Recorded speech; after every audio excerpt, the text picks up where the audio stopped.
ఓ missing కేసుపై deputy CM Pawan Kalyan సీరియస్గా దృష్టి సారించారు. ఇవాళ అసెంబ్లీ సమావేశాలు ముగిసిన వెంటనే ఆయన మంగళగిరిలోని జనసేన పార్టీ కార్యాలయానికి వచ్చారు. అక్కడ వివిధ రకాల బాధితులు పవన్ కళ్యాణ్ను కలిసి వారి సమస్యలు విన్నవించుకున్నారు. భీమవరంకు చెందిన శివకుమారి అనే మహిళ తన మైనర్ కుమార్తె గురించి చెబుతూ కన్నీరు మున్నీరైంది. విజయవాడలో చదువుతున్న తన కుమార్తెను ప్రేమ పేరుతో ట్రాప్ చేసి కిడ్నాప్ చేశారని, 9 నెలలుగా తన కుమార్తె జాడ తెలియటం లేదని శివకుమారి వెల్లడించింది.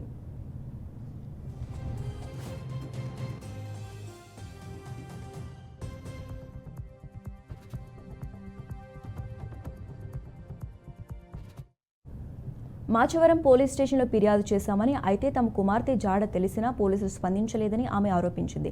జాడ తెలిసాక కూడా తమ బిడ్డను తమకు అప్పగించడం లేదని శివకుమారి తీవ్ర ఆవేదన వ్యక్తం చేసింది. ఆ మహిళ బాధను డిప్యూటీ సీఎం పవన్ కళ్యాణ్ సానుకూలంగా విన్నారు.